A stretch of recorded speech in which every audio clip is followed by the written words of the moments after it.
Salut à tous, c'est Robin Maïs. Je vous propose dans ce tutoriel un petit morceau que j'ai composé et que j'ai divisé en 3 degrés de difficulté. Les débutants pourront se contenter du premier niveau de difficulté. Les guitaristes qui ont une maîtrise de certaines bases pourront s'exercer sur le deuxième niveau et les guitaristes intermédiaires avancés pourront s'amuser sur le troisième niveau. Je donnerai plus de détails sur les prérequis pour chaque niveau, je ferai des remarques techniques à tenir en compte et je jouerai chaque niveau séparément. Avant cela, si vous désirez obtenir les partitions et tablatures au format PDF pour vous faciliter l'apprentissage, vous pouvez les retrouver avec le lien dans la description de la vidéo.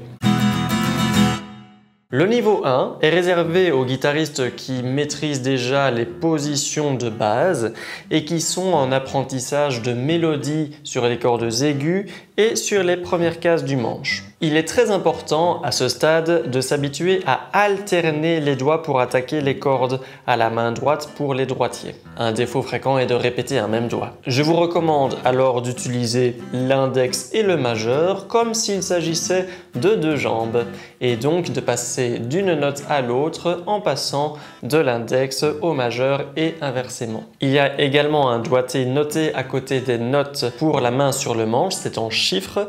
Veillez à le respecter aussi.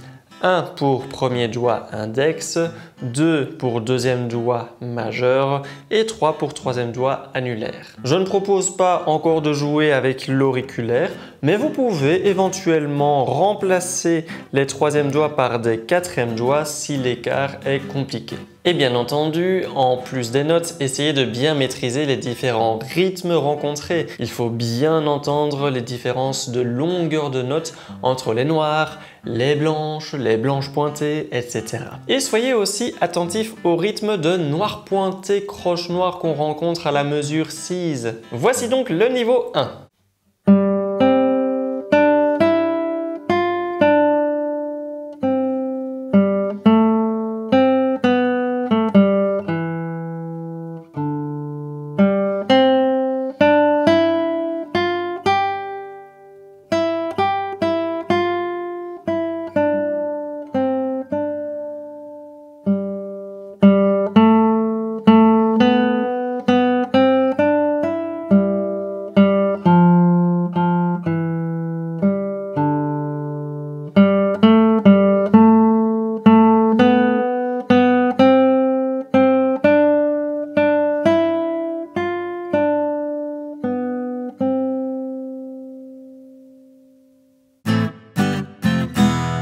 Au niveau 2, il y a des basses ajoutées. Attention, ce ne sont pas des basses uniquement en corde à vide, mais aussi avec l'utilisation des doigts sur le manche. Cela demandera parfois une souplesse supplémentaire pour maintenir deux doigts enfoncés en même temps. Un doigt sur une corde aiguë et l'autre doigt sur une corde grave. Par moment, l'utilisation d'un barré est même parfois nécessaire pour placer la basse Fa grave de la 6e corde en même temps qu'une note aiguë comme le Do de la 2e corde ou le Fa de la 1re corde. C'est une bonne occasion pour s'introduire à cette technique. Ce qu'il faudrait faire très attention du coup techniquement pour ce niveau, c'est donc le maintien des doigts enfoncés sur les cases dans les cordes graves. Vu que toutes les basses sont des blanches pointées, il est important de laisser résonner la note 3 temps complets. Parfois, à cause du fait que les notes de la mélodie sont jouées en même temps, on a le réflexe de soulever les doigts des basses par facilité. Un réflexe donc à éviter. Et bien sûr, les mêmes consignes pour l'exécution de la mélodie du niveau 1 sont à prendre en compte, donc l'alternance des doigts,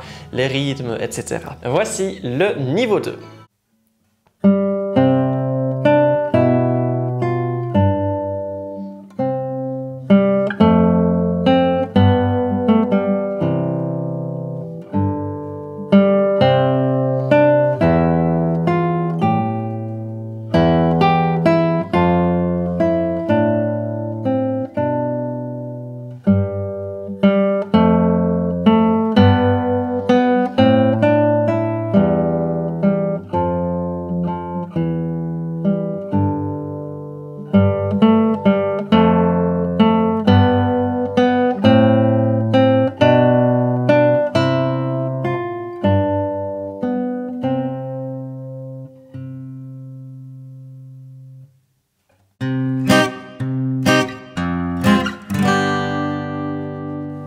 Le principe du niveau 3 est qu'en plus de la mélodie et des basses, on remplit les résonances et mesure par des arpèges correspondant aux harmonies. Vous devez être un minimum à l'aise avec la technique d'arpège pour la main qui tire les cordes et la tâche vous sera facilitée si vous connaissez 2-3 positions d'accords sur le manche. Donc bien entendu, il faut aussi tenir compte des mêmes consignes concernant le maintien des doigts pour la mélodie ou pour les basses en cas de valeur longue. Si je devais ajouter une consigne supplémentaire, ce serait concernant la gestion des attaques des notes à la main qui tirent les cordes. Il serait préférable d'interpréter cette musique en mettant la mélodie en valeur, tandis que les notes de remplissage, donc l'arpège, seront jouées plus doucement. C'est donc tout un contrôle de puissance des doigts à développer. N'hésitez pas à pratiquer lentement pour maîtriser les gestes. Voici le niveau 3.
Voilà, j'espère que la plupart des apprenants auront de quoi faire avec l'un ou l'autre niveau de cette composition.